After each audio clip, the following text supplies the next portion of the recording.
everyone, my name is Chloe and welcome to the start of another week of vlog style wrap up. So today is Tuesday and I just finished a book that I've been physically reading forever, and it is Smart vs. Pretty by Valerie Frankel. So this book is about two sisters named Amanda and Frank. Frank is the smart one, Amanda is the pretty one. They've always been taught that by their parents, etc., etc. Well, now they have inherited this coffee shop that is failing, and it gets even worse when next door, like a mega coffee store kind of thing, comes in and takes what's left of their business. So then one day, this woman named Clarissa stumbles in and she's like, hey, I can help you. I have to do this like senior project in marketing.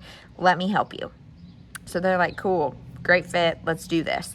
So the first thing they do is like rebrand, and they make like a Mr. Coffee kind of contest. And then Mr. Coffee dies and is killed. So the rest of the book is like almost like a cozy mystery. And again, just like the Jennifer Weiner book I just read, this is kind of that combination of women's fiction.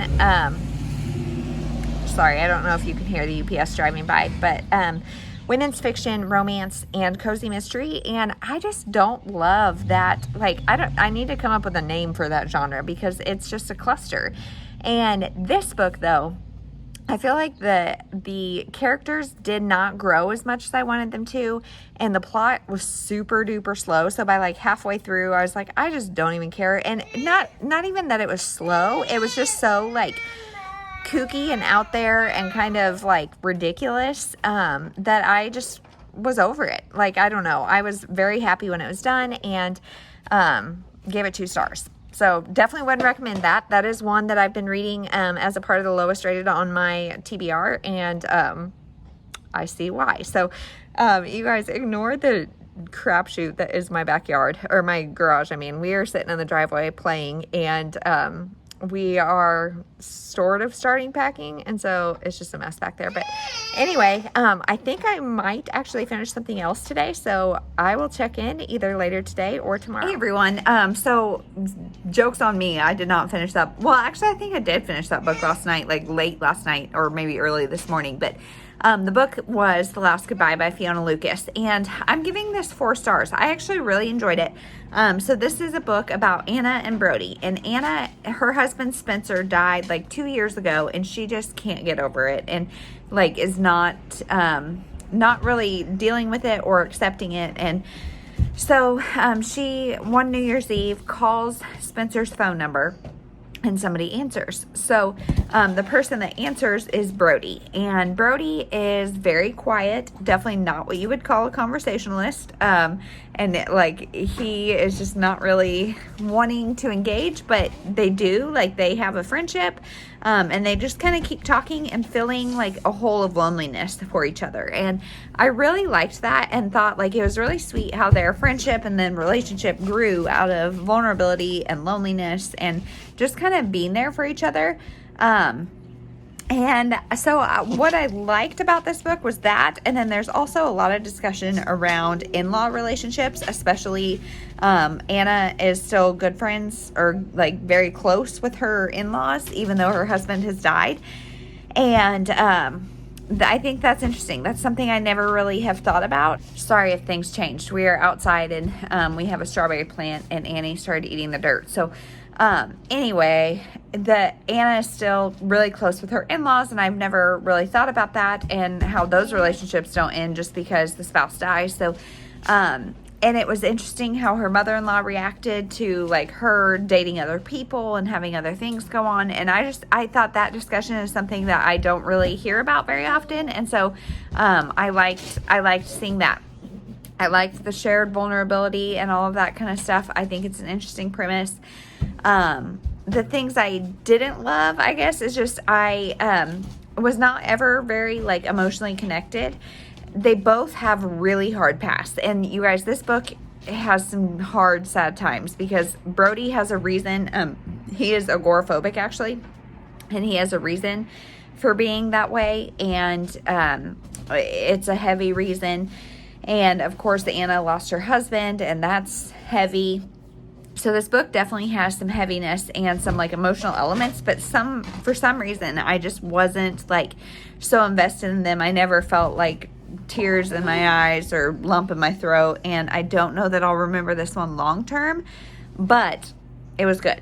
And I liked, like, I feel like this book did a pretty good job of, like, showing how friendship or relationship can help gain confidence and, like, help you to overcome your stuff and not necessarily be what fixes you. Like, there's some that's like, oh, I was agoraphobic and then I met you and now I'm fine. And I don't think this was done perfectly, but it wasn't done like that. So that is my review on that. That one just came out, I think, June 8th. So that's out.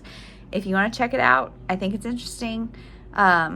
I would recommend it. So I have started something else and I will update you when I finish it. Hey everyone, it is, I don't know what day it is. Oh, it's Friday.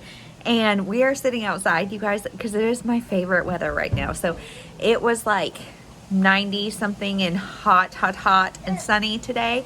So we went and walked. My parents live somewhat close to a Marshall's, so we walked to Marshall's and got the kids some summer stuff. But now the winds have picked up and it's all from the north, and so it's about to storm, I think, and it's just really cool. So we're sitting outside just having the wind and maybe a little rain, but kind of interesting and like nice and cool after a hot morning. So as far as reading goes, I finished The Anatomy of Desire, or An Anatomy of Desire by L.R. Dorn, and this book is a full cast audio, and I really like that. Like, I don't know if I have read any like full cast audios like that, but it was really cool, and it like made it come off like a docuseries. Like it was like a docuseries, and it was almost like episodic, and it was just really cool. So I listened to that, and that is about this woman named Cleo, I think is her name.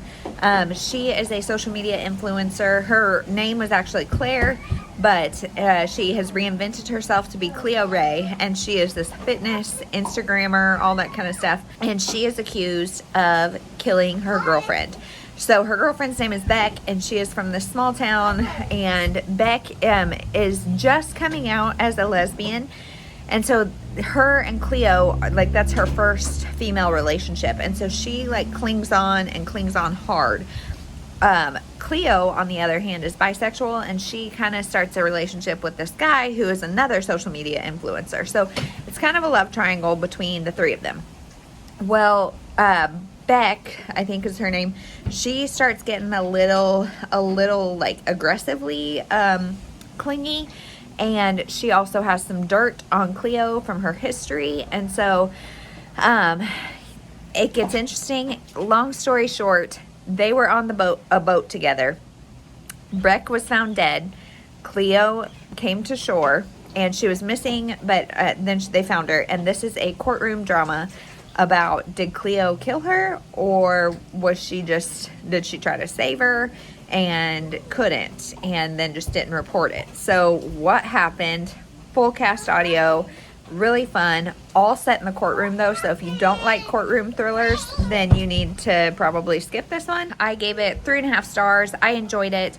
I would highly recommend it on audio. I don't know if I would have liked it physically reading it, and the twist at the end, I was not expecting it, so it caught me off guard, and I was like, whoa. But it's also kind of an ambiguous ending, so take that for what it is. I really enjoyed it. Would definitely recommend it, especially on audio. So I will check in. I'm reading something now, and I'm not going to tell you what it is quite yet, but it is one of those books that is making me like resentful that I have to do life. I just want to read this book.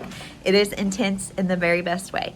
So I hope I continue to like it this month. I will let you know when I finish it. Hey everyone, it is Saturday, and today is Annie's first birthday. So if you guys have been with the channel for a while, you will probably remember a year ago, I was overdue, and we were just waiting for her to come, and today is finally her birthday. So we've just had kind of a fun day, family hanging out, playing outside. It's a beautiful day. So however, during nap time, I finished Midwives by Chris. Well, I'll put his name up there because I can never remember how to say it. But this is the book that I was like feeling resentful that I had to do life because it was so good. So the story is about a woman who is a midwife, and she is at this birth, and the mom has what she thinks is a stroke and dies.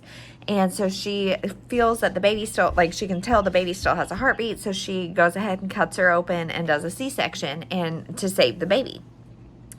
Well, then a court case starts because they're saying the mother was not actually dead and she killed her. So the rest of the book is a courtroom drama, again, about did this woman kill her or was she already dead? Do we know? And the scene, like the writing of the scene when this whole birth is happening was so good, you guys. The writing in this book is very, very good. That scene was just masterful. Like there was a lot going on in it. There was a lot like involved and it was just so good. And so the court case, again, not my favorite. I feel like this week especially I've read a few courtroom dramas and that's not my favorite, but I just thought this one was really good. I learned a lot about midwifery and hospital births and kind of the whole like culture around that. I did read some reviews that said they felt like this was a little negative toward midwifery, and I didn't really feel that, but perhaps like home births and stuff, if that is something you're really sensitive to, maybe look into it more. I don't know. I myself had hospital births, so I did not think it was offensive in any way, but I thought this did a really good job of saying like how a lot of people do stigmatize home births, but I mean, in the end, nothing is wrong with them. Like they're equally as safe as a hospital birth for both mom and baby. So I thought it was really interesting. We are told the story through the woman, the midwife's daughter. She's maybe like 14 or something. She's telling the whole story.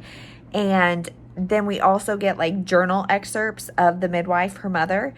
And it was just so good. And it really got you thinking about like what you would do in that situation. And I really liked it. I'm giving it probably 4 stars because, again, the courtroom drama, not my favorite. It got a little bit like kind of repetitive where I was like, okay, I just want to know, is she guilty? Is she not guilty? What happened?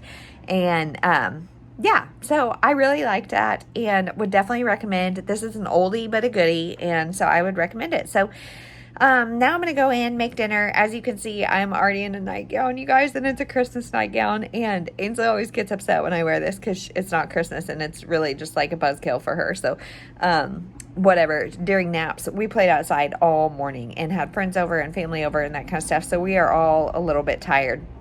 And so we all put on nightgowns at nap time and we're just we're out here on the deck in private, but, we're not going to go back out in public at all today. So going to make dinner and just have a chill evening and, celebrate having a 1-year-old. So that is it for this week. Today actually starts Romance-a-thon, so I will stop this vlog here and start another one for Romance-a-thon. So if you had a great week, let me know the best things. I feel like we are definitely stressed out here about this house situation. We haven't found one, and we're about a month out. So I don't know what's going to happen, you guys, and I'm definitely some stressed out. So if you had something great, share with me something great because I need to hear it. So, otherwise, I hope you had a great week. And if you're participating in Romance-a-thon, let me know. And we'll talk to you in the next one. Thank you for watching.